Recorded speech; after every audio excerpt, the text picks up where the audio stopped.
இனிமே நீ அருண் இருக்கிற பக்கமே வரக்கூடாதுன்னு தானே அவகிட்ட உன்னை மன்னிப்பு கேட்க சொன்னேன். அப்புறம் என்னடா ஃப்ரெண்டு மனங்கட்டின்னு பின்னாடி சுத்திட்டு இருக்க?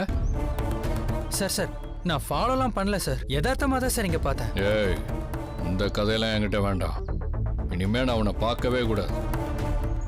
சார் பண்ண தெரிஞ்சது இனிமே பார்த்தாலும் பார்க்காத மாதிரியே போயிடுறேன் சார். இந்த ஏரியா பக்கமே உன்னை பார்க்க கூடாது.